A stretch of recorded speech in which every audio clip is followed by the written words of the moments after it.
I've started the construction of a gear, and the parameters of those gears are, it's a 30-tooth, 6-diametral pitch gear with a 20-degree pressure angle. And the 4 concentric circles that are essential for beginning the construction are already shown. The 5.33 diameter circle is the addendum circle. You'll recall the formula for that circle is the pitch diameter, which is 5, plus 2 times 1 over the diametral pitch. Well, the diametral pitch is 6, and 2 times 1 over 6 would be 1/3. So the pitch diameter plus 1/3 gives us 5.33 inches for the addendum diameter. The dedendum diameter is this circle, and that is the pitch diameter, 5, minus 2 times 1.25 over the diametral pitch, which in this case is 6. So 5 minus 2.5 over 6 gives us 4.58. That's the dedendum circle. The base circle is the pitch diameter times cosine of the pressure angle. So that would be 5 times cosine of 20 degrees, and that would be the base circle diameter. Now I'm going to change the pitch circle, the dedendum circle, and the base circle to constructions. And I'm going to exit the sketch, show you the sketch again, and I'm going to go to the feature manager tree, and I'm going to boss extrude the addendum circle to the depth of the face width. Let's make the face width for this particular gear 1 inch. So I'll put in depth of 1 inch because the face width is going to be 1 inch. And so now I have what can be thought of as the gear blank. Now I'm going to go back to the original sketch, and I want to turn on that sketch so I can see the constructions that I started with, specifically the base circle, the addendum circle, the dedendum circle, the pitch circle. And I'm going to turn that on to the front view so we can see that a little better. The next thing I'm going to do is I'm going to start a new sketch, and I'm going to start it right on the face of that gear. And I'm going to draw a line, a construction line, from the center out to the base circle. Okay, and I'm going to make sure that's horizontal. So I'll come over here and add a relationship, and I'm also going to make it for construction. The next thing I'm going to do is add the involute to the base circle.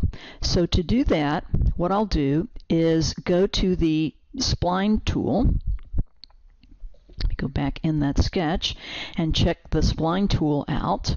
That's right here, the spline tool. Pull that down, and I want to select equation-driven curve.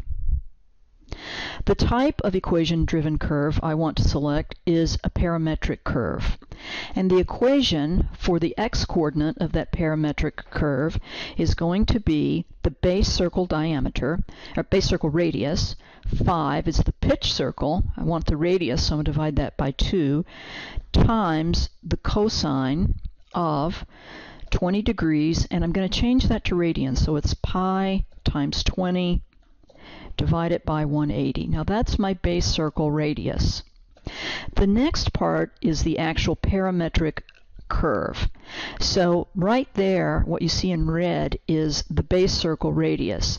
Now I'm going to add the parametric part of the equation, and that's going to be the quantity cosine t plus t times sine of t. Okay, and that cosine of t plus t sine of t is the actual parametric part of the equation. Now I'm going to put in the value of y of t, the y-coordinate of that curve. And again, I'll need the base circle radius, which is the pitch circle radius, 5 divided by 2, times cosine of 20 degrees in radians. That's where the pi divided by 180 is coming in. That's going to be times, and the parametric part of the y component is sine of t minus t times cosine of t. So now that I have those in, I now need to tell SolidWorks where I want the curve to begin and where I want it to end. And I want to start t at 0 degrees, and I want to end it at 45 degrees, pi over 4. And so now what we should see is that parametric, that curve showing up in our sketch, and sure enough, there it is. I'm going to go back and make sure that's actually horizontal, because it didn't line up with the involute curve, which was my first clue. It wasn't actually horizontal, but now it is. And so I have 1/2 of the involute curve. Now what I'm going to do is I'm going to find the angular distance between the teeth. So to do that, I'm going to draw another construction line from the center out to the base circle. And I'm going to dimension that angular difference to be, that angular distance to be,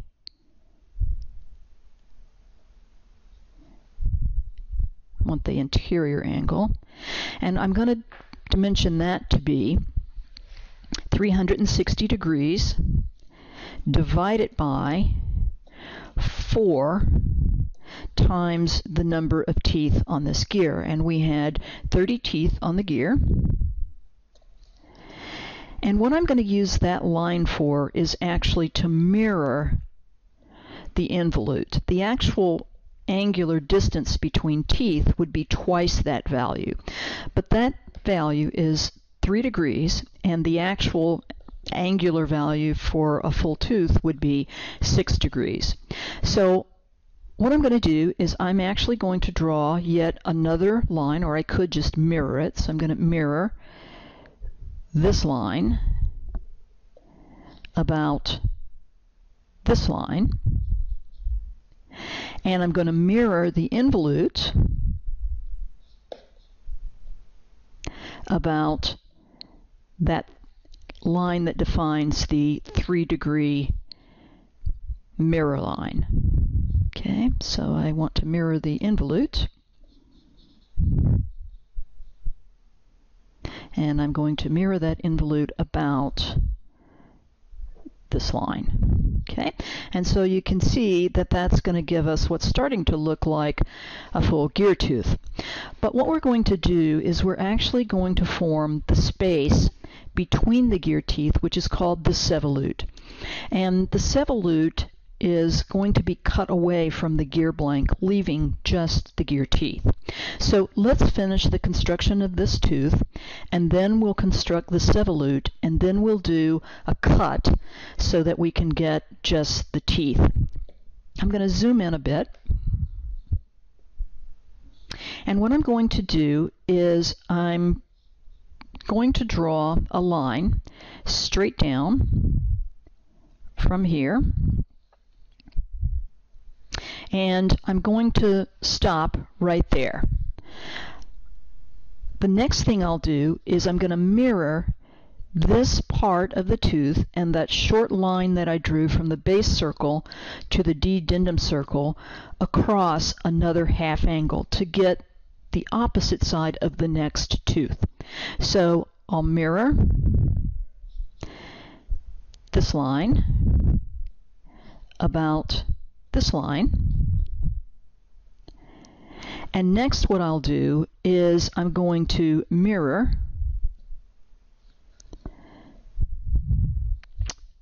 let me draw yet one more line, mirror yet another line, mirror this line about this line, and now I'll mirror the involute to show you what the sevolute looks like. So another mirror, and I'm going to mirror this and that short line about this line. Okay, I'm going to close off this portion right in here by drawing a 3-point arc. Okay, so I'll start here, go to the opposite side, and finish my arc right in the middle where that mirror line is. So now you can see this portion defined between the two mirrored involutes is what we call the sevolute. And so I'm through now with this particular portion of the involute, so what I'll do is I'm just going to simply change that to a construction. So I'll change that very first involute to a construction. Okay. And now I'll go back, I'm going to zoom out, I'm going to redraw my addendum circle. It's going to go clear out to the end here. And I'm going to trim that sevolute to get rid of the excess involute curve that we don't need. So I'll trim that.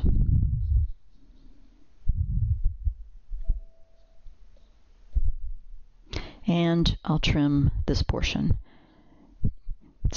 SolidWorks is just warning me that I may be messing up my symmetry on the spline. But now this portion right in here, that is the sevolute, and what we're going to do is we're going to mirror that around the entire perimeter of the addendum circle, and then we're going to do a cut extrude. So I'll exit the sketch, and what I'm going to do is I'm going to a circular pattern. Sorry, I shouldn't have closed that sketch, left that open. I'm going to use a circular pattern, and the center of that pattern will be the center of those circles, so I'll click there, center of my pattern. Then SolidWorks wants to know what it is I want to pattern, and some of those lines are very short, so I'm going to make sure that I zoom in and get those. So the entities I want to pattern are the two mirrored involutes, those two short lines, and that three-point arc that I drew. And there are 30 teeth on this gear, so that means there are 30 spaces in between the teeth. And so I'm going to pattern that around to 30. Let you zoom out and see what that looks like. And you can see the gear teeth forming, although what we just patterned was the sevolute. So now I have the sevolute patterned.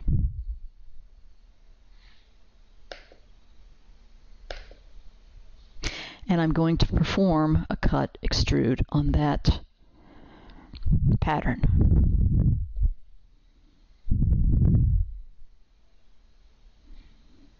SolidWorks will want us to select a contour, and so I'm going to select those spaces in between every gear tooth. You can see the sevolute showing up in purple there, and we will cut that material away from the blank, leaving us with just the actual teeth on the gear, the 30 teeth that we want on our gear. Another option you would have here is to make a single cut and then pattern that cut around. Either way will work fine.